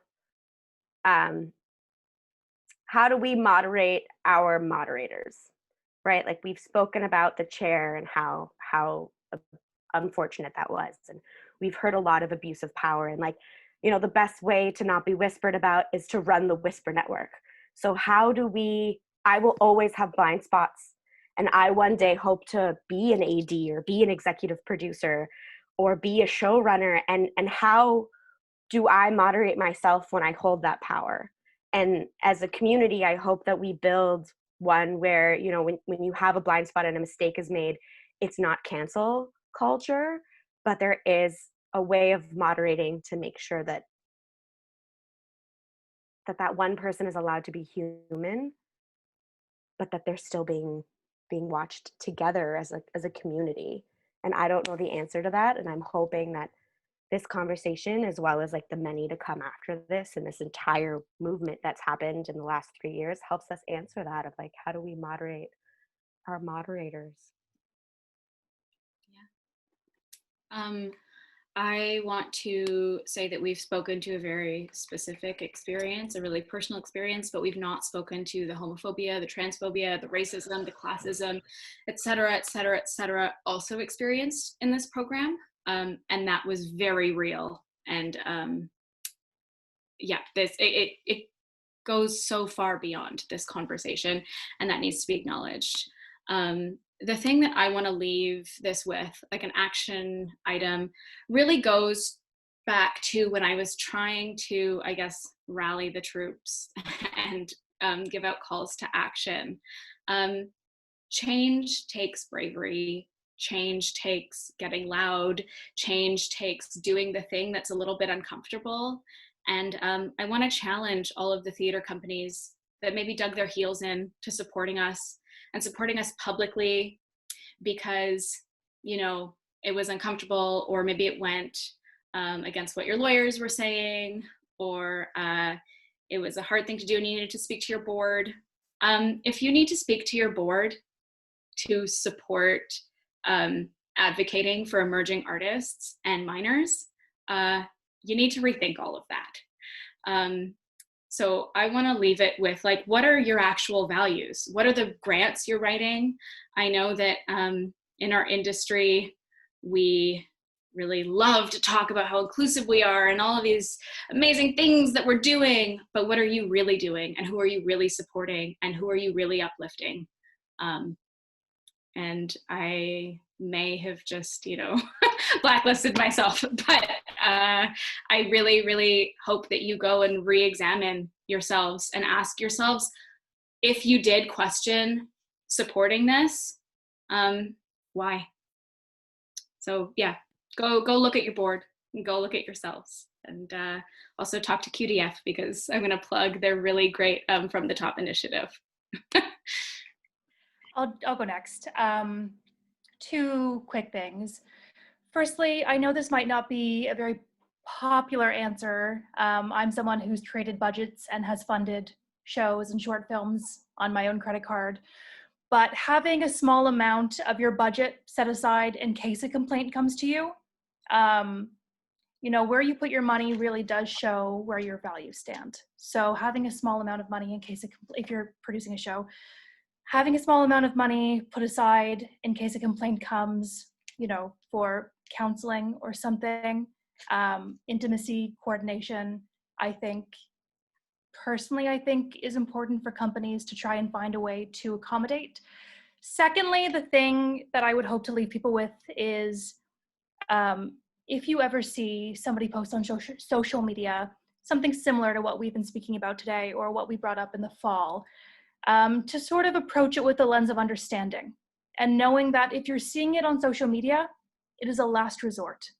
It means that transformative justice is not possible, rehabilitation is not possible, speaking to the person to get their actions to change is not possible. I know personally, I felt so incredibly supported when we were going through all of our stuff in September, but I still heard through the grapevine people saying things like, well, couldn't they just ask him to change?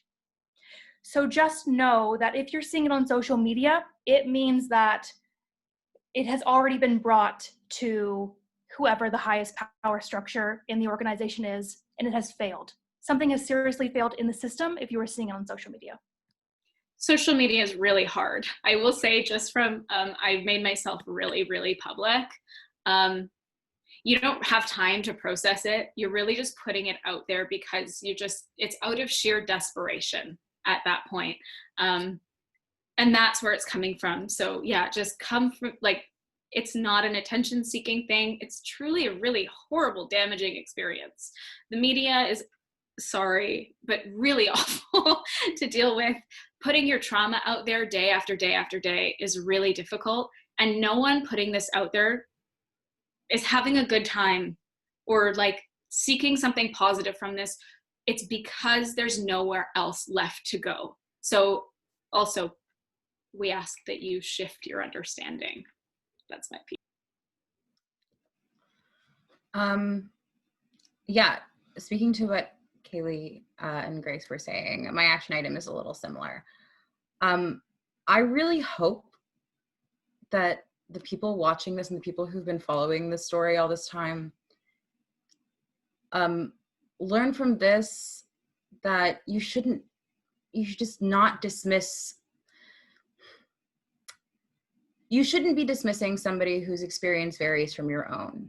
At the end of the day, humans are complex creatures capable of doing harm and good almost simultaneously. And I think that was very true in the case of Winston and in the case of many of the faculty members. I know that one of the hardest things for me was having students who were in my class after I and so many other women had come out publicly about our stories, essentially telling me that I was overreacting, or even worse, that they hadn't noticed. That I find that unacceptable. So my action item is believe survivors. I know that's so, like, I don't know, it's such a cliche, but people aren't doing it yet, so.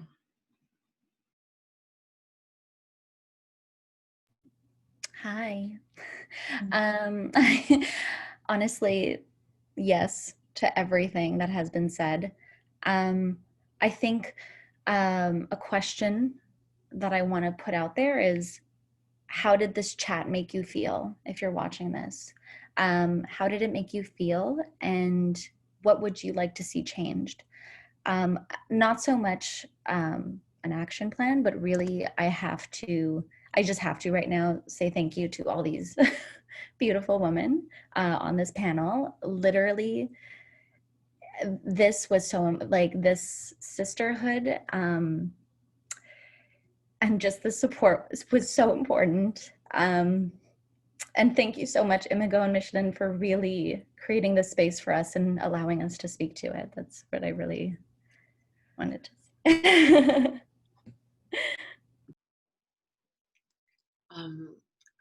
I wanted to say that most of what I wanted to mention was covered already.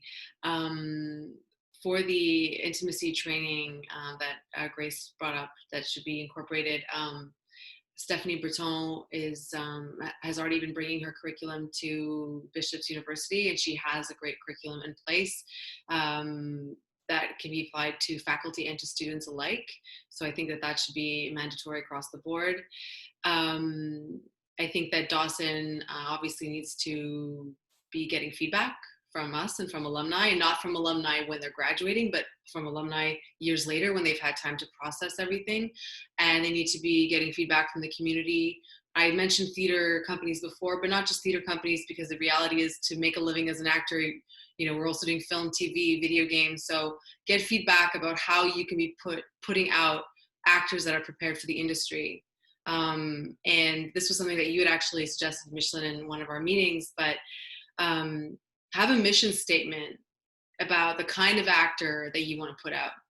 Like, I would define what that actor would look like and run that by members of the community, including alumni, and see if what you are providing as an education actually aligns with that. And the last thing I want to say is, let's rethink this behavior as being abusive and no longer being a rite of passage. As women, we are taught to go through this, and we know that this is normal, and you know it's just part of womanhood. I understand that that was the case for so many women that came ahead of us, and not just women, not only sisters but brothers too. But we now have a shift that's happening. Let's all be part of that positive change. I'm sorry if I'm sounding preachy, but I just really think that we need to break this culture of silence and change. Like, we can have healthy training institutions, so let's do it. We have the tools, so let's do it. Yeah, Shannon. And when you apply pressure, because I'm in Toronto, I feel compelled to say this. This is not just Dawson. So if you are tuning in from anywhere else in Canada or the world, and you are thinking, wow, yeah, I should apply pressure to Dawson, it kind of goes hand in hand with allyship. Like, what can you do before you go and call someone else into doing something? What can you do to apply pressure to the schools that are in your community, pumping out the artists that you are going to work with? Like, we're all in this together, and we can affect change together. So let's do that. I want to say, Micheline, can I cut you off to thank you? But I just wanted to get it in before we go. Imago has been such a source of safety and comfort, and like, you've championed us. And when we were really struggling to have backing, you emailed us and offered us your platforms and your support, and it's been unwavering and consistent and so helpful. And to just hear the way that you have counseled us and allowed us to not censor ourselves and to tell us that our voices were valued is really the first time that that's ever, I think, happened. And I just so deeply and profoundly, all of us, thank you, like, forever and ever and ever. So thank you for this. You were really pivotal in us being able to do this. It's an honor. It's an honor. So I just wanted to say myself, thank you.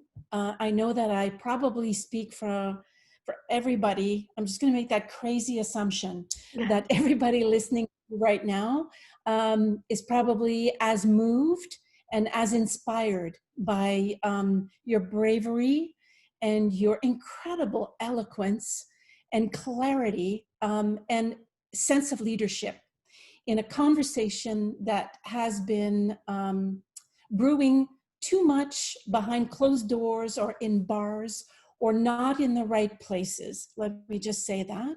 And so we look to you for your leadership, but know that you will have, hopefully, certainly from a lot of us here tonight, an incredible amount of support and partnership in all of this. So it's the beginning, and it's an auspicious beginning, I think. And I've taken even a lot of notes myself. And so I thank you, and I thank everyone for showing up tonight and making time on this Montreal very rainy, very crazy, windy, rainy night to share in this so important. So I'm going to ask the participants, we're going to leave this chat. Please check your email so that we can go to our other chat. And thanks everyone. And we will look at all your comments, note your questions, and we will continue this conversation. So thank you so very much. Thank you so much, everyone. Thank you, everyone. Thanks, everyone.